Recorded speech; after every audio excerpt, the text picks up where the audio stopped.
It was the early 1800s. It was early America. But for some, it was never too late to start a new life in a new territory. Pioneers, adventurers, explorers, or just a simple man looking for a new adventure. Benjamin Crowley was an adventurer. And at the time in his life when most people were settling down, he decided to move west. As payment for his services in the War of 1812, he received a land grant in the new Missouri Territory.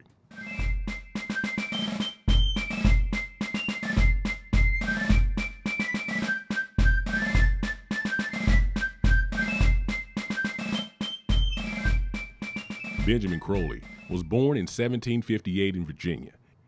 His family later moved to Kentucky, but his real story starts when he was in his late 50s, when he moved from Henderson, Kentucky to the unsettled new territory of Arkansas.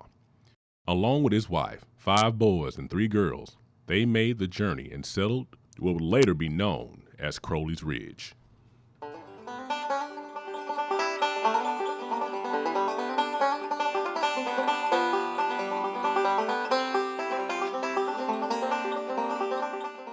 As a result of the Louisiana Purchase in 1803, a new territory called Missouri was opened for settlement. Many early Americans decided to move west and cash in on the new lands. Along with this expansion, state and county borders were constantly changing, and towns would come and go. Lawrence County, Missouri was an enormous original territory that took up the northern part of the present-day Arkansas, just above the Arkansas River. It was part of the territory of Louisiana until 1812, when it became part of New Madrid County in the new territory of Missouri in 1815. In 1815, it became its own county until Missouri became a state in 1819, when it became part of the new territory of Arkansas. Named after Captain James Lawrence from the War of 1812, the original Lawrence County had since become known as the Mother of Counties, since 30 other counties came from her.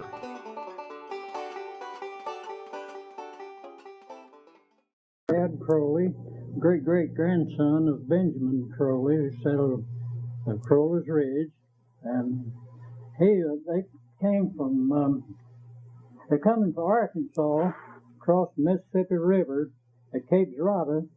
They came down the west side of Black River, and following the mail route, that state, which ran from Arkansas Post to St. Louis. In the spring of 1820, he was in his cabin stopped at Spring River near the county line between Lawrence County and Randolph.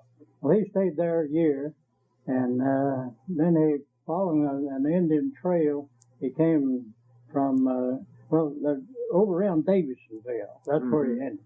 Then they came up across where Cass River is, the Indian Trail, and stopped right where that is. And he had, of course, had his slave and everything. And they stayed a few nights, and that was fall of 1819.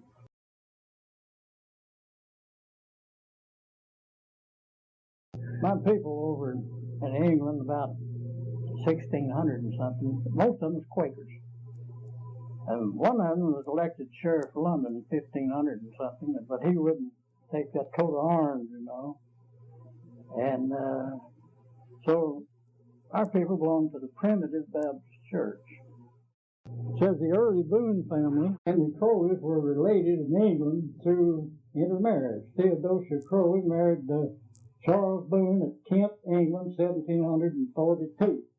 The Boones in England were Quakers, and at least 2 of the Crowleys were Quakers. The 2 families were closely associated in colonial days. After the Boone family left the Quaker Church, they became affiliated with the Baptist Church in North Carolina, and later migrated to Tennessee, where both they and the Crowleys were members of the same church. Now, when Daniel Boone piloted the settlers in Transylvania district in Kentucky, the Crowleys were among the first to go. The Crowleys apparently came over as the illegitimate son of a Crowley from England.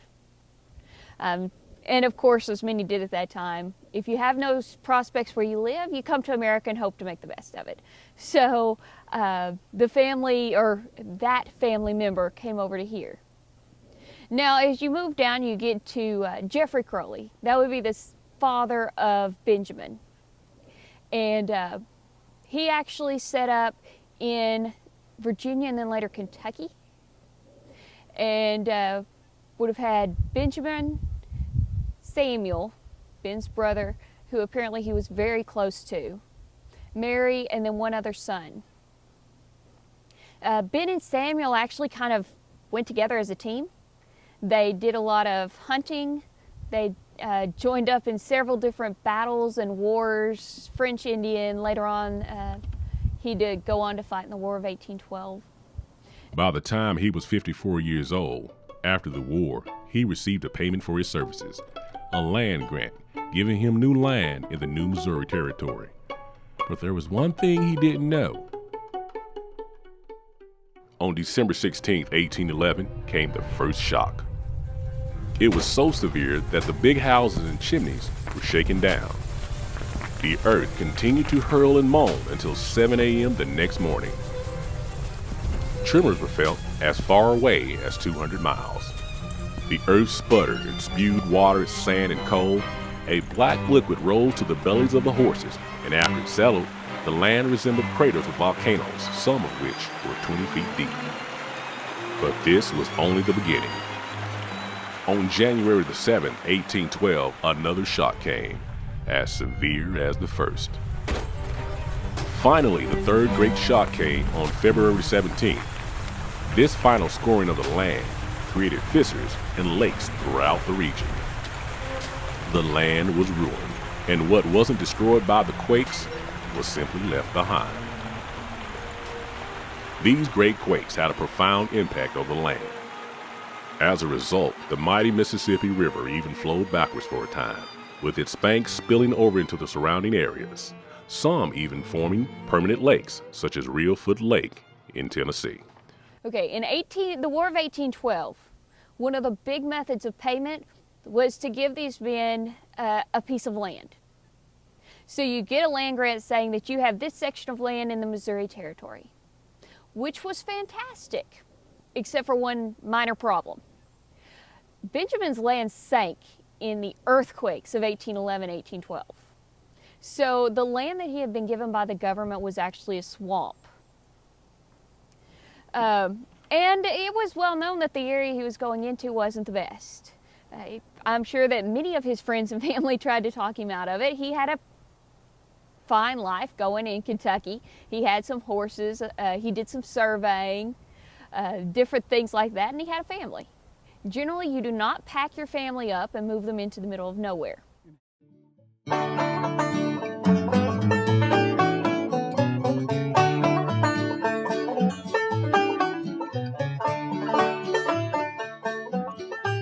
Americans in the early 19th century were a people in motion, and Benjamin Crowley was definitely part of the great trend in that direction. What we know about Crowley is that for a while he joined a whole bunch of other families, important people, businessmen who located in this particular area. One of these, Louis de Man, was a Frenchman, college educated, the most beautiful signature possibly in all of Arkansas history, who had a mercantile company and was largely instrumental in the organization and creation of Davidsonville. He was actually in his 60s at this point. So this wasn't, a lot of people who came into the Arkansas Territory, they were young men looking to strike out, make it rich. There were all sorts of wild claims about Arkansas. Although the most common was people would come in as trappers because we did have a lot of natural resources around here. But he decided it was time for an adventure. I guess life had gotten too boring after the wars or something, and he decided to pack up the family and move. As I said, his first grant sank. So the government actually issued kind of like a blanket land grant for the guys whose land sank, as long as they were willing to go into the Arkansas Territory, which was actually still Missouri Territory at that time, but what would later become Northeast Arkansas, and find a piece of land of equal size that was not already being homesteaded, they could switch their land grant out. So he started this way. He did stop in Davidsonville first, which makes sense since that's pretty much the first town that we had around here. He set up there. He actually farmed there for a few years. A lot of people think that he stayed there for like a summer and then came over here, which isn't quite true. We know that he did stay over there at least for a few planting seasons. And while he was there, actually, one of his daughters ended up married to the sheriff. So there were big ties between Davidsonville and the Crowleys. One of the first settlements in Lawrence County was Davidsonville. Founded in 1815, Davidsonville served as the first county seat for Lawrence County. The town was one of the earliest planned communities. It was laid out in a grid pattern, with the central block designated as the public square for the original courthouse. Not only did Davidsonville have the first county courthouse, it also housed the first postal stop in Arkansas, a federal land office, several inns and private residence, a cotton gin, and a public ferry to cross the Black River. However, despite its promising location, the town was short-lived and only lasted 15 years until 1829, when the county seat was moved to Jackson in the Batesville district. The annual spring flooding and access to the military road made Jackson more appealing, leaving Davidsonville to be abandoned. Davidsonville was the county seat of the newly created county of Lawrence, which ran from the Mississippi all the way west, was part of, like Arkansas County at that point, Missouri Territory. And it was believed by the promoters that Davidsonville was going to become one of the great metropolises of the West. And yet, time passed it by. People moved in and out of here rapidly. The usual pattern was to move farther west. And the land office, which opened in Davidsonville, for instance, moved on to Batesville. But Benjamin Crowley did something that was almost without precedent in American history. Instead of moving farther west, he turned and went back to the east to settle what would later become known as Crowley's Ridge. The impetus for doing this was that there was good water, there was elevation from the floods, there was the possibility that agriculture would develop, and there were also lands available here because we had, during the period up to 1811, a large population of Cherokee, Shawnee, Delaware, and other Indian tribes who had then moved farther west and left behind the beginnings of their farms and especially the land on which they were running their cattle. So this is what Benjamin Crowley took advantage of, but his ties and his beginning lie right here in the Black River Valley. Court records show Ben Crowley filed a lawsuit in 1817 against Benedict White for lack of payment. In his case, he called William Black as a witness, whose testimony helped gain judgment against White. The case was originally filed in 1817, but wasn't concluded until July of 1818. Later, in 1823, Crowley again appears in the court docket when a judgment was ordered against Robert Rogers and Jacob Miller for the sum of $9.50. But eventually he decided to move on. Maybe he saw that the town was going down. Maybe he just thought it was too much of a town for him. He really wanted his own place. Who knows? So he and his sons and Peter, who would have been his slave, but who apparently was well enough regarded to be included in all of the family histories. They set off, and you have to remember at that time, crossing from Davidsonville to here was not an easy task. It was all swampland. So they packed their stuff up, they set off, and eventually they found the ridge, which was the only high ground. This area where they did end up settling eventually had natural springs feeding into it, which makes it a great place to settle. It also had a whole lot of wildlife and good soils for farming. The legend goes that Crowley found this spot and he said, well, this is good enough. Truthfully, I have trouble seeing anybody just settling and saying this is good enough when there's an entire stretch of land that you could go and settle elsewhere if you wanted to. So maybe he did, or maybe it's just become one of those good stories. You never know. Benjamin Crowley settled on Section 4, Township 16, Range North, or Range 4 East. Now, you know the top of your row, you know how those go. Okay. Now, Wiley Crowley, his son, settled in Section 33 and 34, Township 17, North Range 4 East, which you crossed the range line there. And I don't know why people want to do that. The Crowleys fought in the Civil War. Not the Civil War, they did too, but in the War Revolution. And then they fought in 1812, and they got a land grant. And came down here, and they crossed that Cape Girardeau, Mississippi. Their land was sunken, you know, they just, so they came on and left there. There's no use in having that what was in the river. Benjamin Crowley's land grant only covered 80 acres. If you look at the plots, the quad maps and stuff, and the original grants, land grants, even though he only owned 80 acres, his family members and relatives, either through birth or marriage, took up a good chunk of this part of this area. That's part of the reason it got called Crowley's Ridge. He was not, no matter how many people say it, the first white settler on the ridge. That's ridiculous.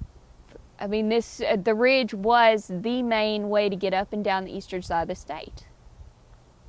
But he is the man who started setting up a town on the ridge. When he moved here, it started as just his house, his family members. Well, the sons and daughters want to marry. So they start marrying from areas around and bring back spouses. He also writes to his friends and family and tells them, you have got to see this wonderful place where I live. And so what starts off as one family becomes a whole community. And a lot of them are related. They don't all have the last name of Crowley, but they all can pretty much tie back to Ben. When you get that much influence in a small area, it's not unusual for people to start referring to that area as Crowley's whatever. You know, if it's a mountain, it's so-and-so's mountain. It's so-and-so's road, plain, field, whatever. And in this case, it was Crowley's Ridge. It was pretty much that simple. He did not go out and stake a marker that said, this is my ridge. I have some kids who think that, but he didn't. What he basically did was just built up such a reputation for himself that before long, that's all anybody thought of it as. Oh, you're going to northeast Arkansas. You're going to stop over at Crowley's Ridge, right? Sure. And so before too long, that became common terminology. Now, eventually, they got enough people over that they decided they wanted to be their own county. Again, this makes perfect sense. You get enough people, you want to be your own county, especially since if you don't have your own county, you have to go over to the closest town or county seat, which in this case would be Davidsonville. So every time they had to take care of any court business, pay taxes, participate in a census, any of that, they had to cross the swamp between here and Davidsonville, which is a very long and hard journey. Not to mention, if you have to cross it in the summer, there's the mosquitoes. Nobody wants to deal with that. So they decided to set up their own town. So what they did is they just sent into the state, we are going to have our own county here. And they decided it would be named Greene County, probably because the county that Benjamin Crowley was originally from was called Greene County. So it's felt he probably just wanted to bring kind of that connection to his roots here. A bunch of the men got together, they wrote this up and signed it and sent it in. The idea is that the county would be established on November the 1st after the paperwork was done. There was a minor issue with the paperwork.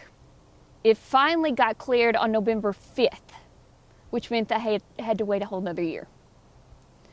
So the county was not established until, better double check this, but I'm pretty sure it's 1836. What's interesting about that is Crowley's land grant did not get officially filed until 38. So he actually housed the county seat before he legally had the land. But honestly, at the time, homesteading was pretty common. You set up enough stuff on the land and it was yours. And he had set up enough stuff. He had his own grist mill. He had his own farm.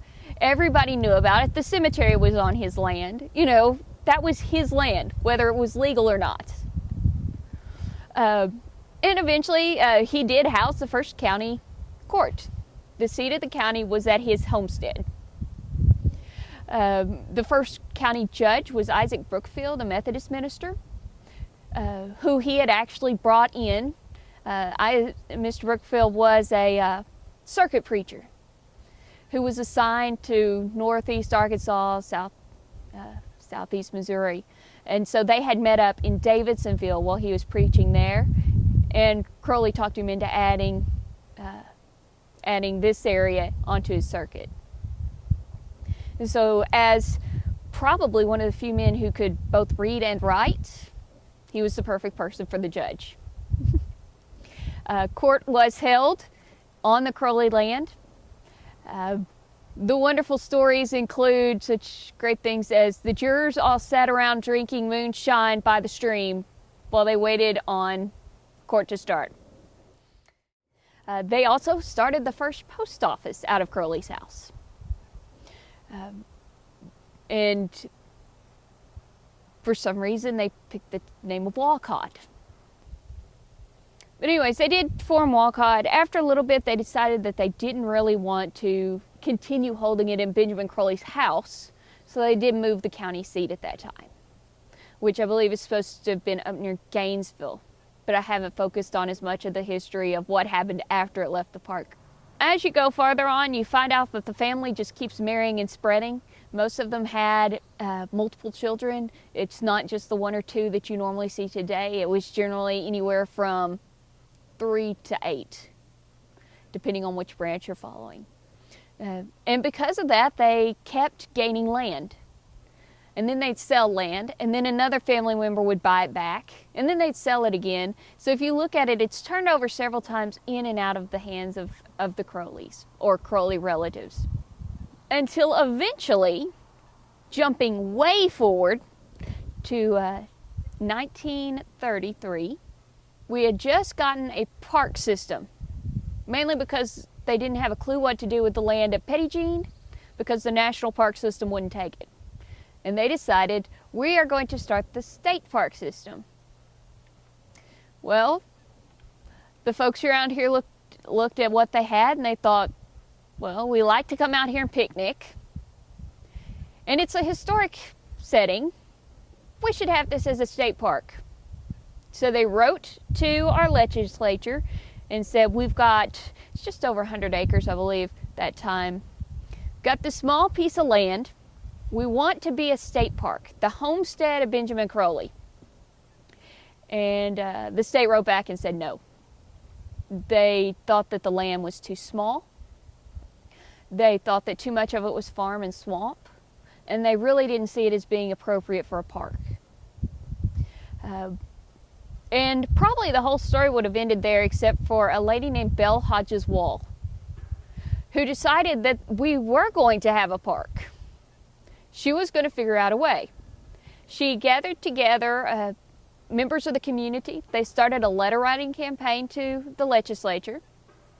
They started fundraising so that they could buy more land. And she brought in a landscape architect or a surveyor who designed what they could do with the areas they had to turn them from farm and swamp into a park. And finally, After many, many letters and much persuading and probably getting tired of listening to these people, the legislature said, okay, we'll give you your park. So they established Crowley's Ridge State Park in 1933 and sent out Civilian Conservation Corps members to start the construction and rehabilitation.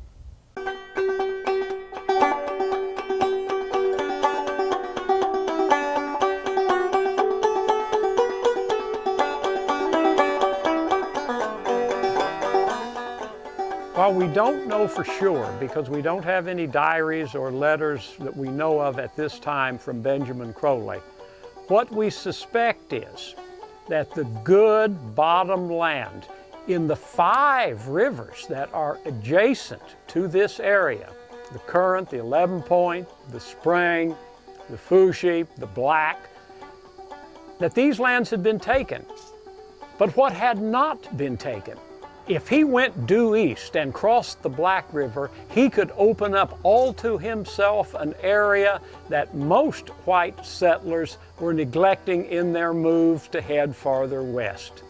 And so he made a remarkable decision, and as a result, it's Crowley's Ridge on the maps today. Ben Crowley died in 1842 at the age of 84. He was an adventurer, a pioneer, war hero, and father to a new territory. He helped forge the beginnings of the new state of Arkansas. His legacy includes housing one of the first postal stops in northeast Arkansas on top of the ridge when in 1832, he and his son John Crowley were named postmasters of the Post Office Crowley. He also held some of the first court sessions in his land and was a community leader that helped create Greene County, Arkansas. To honor his legacy, there's now a state park that bears his name, located just outside of Paragould, Arkansas, near the town of Walcott. Crowley's Ridge State Park was one of the first parks in the Arkansas state park systems. Every year, thousands of visitors enjoy outdoor activities in the park that bears his name.